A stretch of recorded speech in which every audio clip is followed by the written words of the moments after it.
sheeko aan hore ii soo martay oo cajiib ahayd oo annaka marka sheekh waxaan ula tagay sheekadii sheekh Abdulaziz Ali Sheikh waa muftiga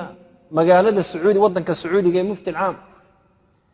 sheekh markan qisadii u sheegay wahadli kari way wuxuu ku waashay la hawla wala quwwata illa billah la hawla wala quwwata illa billah allahumma la tuftinna allahumma la tuftinna sheekadu maxay ahayd sheekadu waxay ahayd annakoo joogna magaalada la yiraahdo Calgary oo magaalo ku taala Canada oo sheekh waa ku taala meel la yiraahdo Alberta ku taala wani imaam masaajid ka ahay ayaa gabadh baa ii timi Kanadiyada waa gabadh Ilaahay subhanahu wa gabadh isa soo qurxisay waa gabadh cad timihii soo marisay ama timadahaba leh mariyo ku dhajisan soo xiratay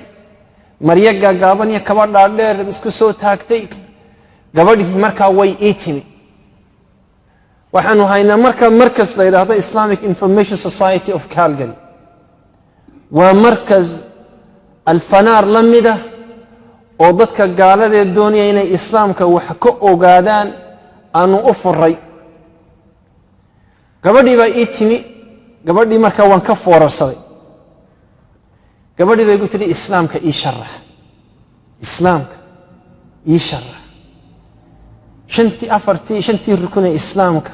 buniya al-islaamu ala khams ayaan u bilaabay ma eegayo waayo gabadhii mafaatinkeedii oo dhan bay dabada soo dhigtay mafaatinkii Ilaahay siiyay oo dhan bay dabada soo dhigtay mana eegi kartid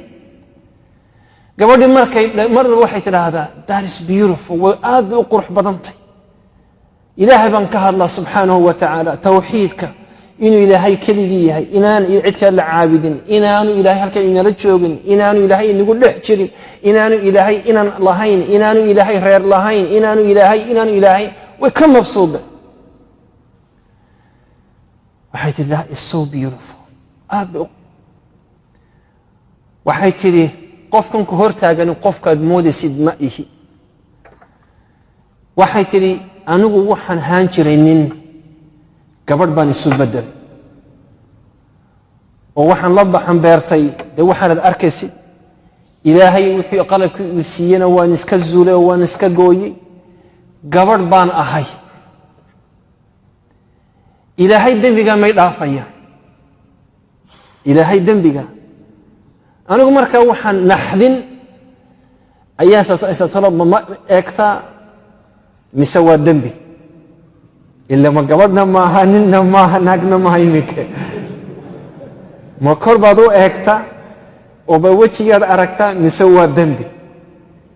miyad ka jeesata maxaad u sharaxda haddii ay muslimto xagaan geeya ma xijaab aan u xidhay dumarkaan u geeya kowdha mise waxaan idhaahdaa khamiis oo xidho raggiisa soo dhex taga adigoo intan xambaarsan Ilaahay ku barakeeye haddii aan dumarka u gudbiyo haddaan idinku idhaahdo waa dumarkii nin baa la tukanaya way dilaysaa haddii aan halkan aan idin soo dhex joojiyana khushuuci daaqadu ka boodaya horta u kaadi baan ku ori marka waa arrin weyn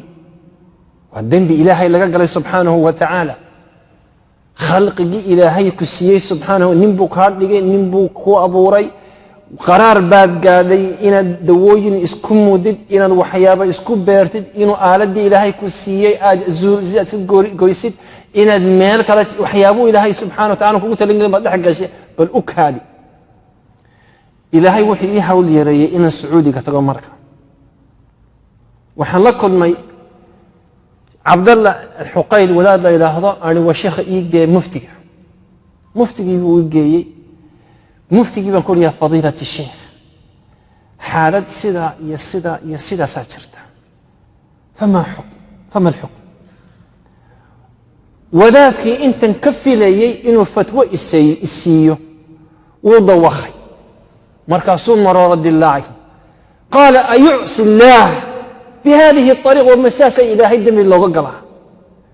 إنا لله وإنا إليه راجعون لا حول ولا قوة إلا بالله markaasuu marra iga sii jeesta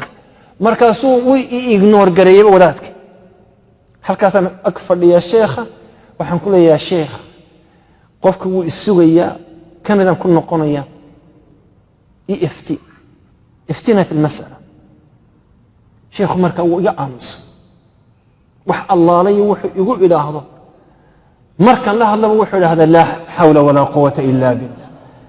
yaa sheekh gabadhi mayeen muslim misagaal baan ku daynaa laa xawla walaa quwata illa billah markaasaan ku yaa sheekh azilak min ash-shi'ri bayt aan ku si kordhiyo in waana guurdana maxaynu sameeynaa markaasuu inna lillahi wa inna ilayhi raaji'uun midaba fadhiyaa yaa sheekh qul lahu yaktub فنجعلها أو نضعها أمام اللجنة halkaa jooga waxaana ii cadaysay marka wadaadkan hor fadhiya inuu dareen iimaan wadnihiisa uu ku jiro inuu wadnihiisu marka aanu aradin oo aanu asaguna angegnayn inuu ilaahay subhanahu wa ta'ala iimaankii ku daayay oo iimaankii ku abuuray xukumkii gabadha maxay ka gaadhay culimadu horta culimadu way isku khilaaf way شيخ آل الشيخ يا عبد الله المطلق وشوقي مركا يا الحقين يا الغديان انت بوي شوقين بحيث رحمهم الله انت كان حفظهم الله ويوحفت ودا ويسين كرواية وحنوتقي مركا شيخ الله إله هذا عبد العزيز الفوزان عبد العزيز الفوزان وحيسيهن شيخ صالح الفوزان وانا شيخ نلتشوغي مرايكن كشن سنضاد واحوال الغرب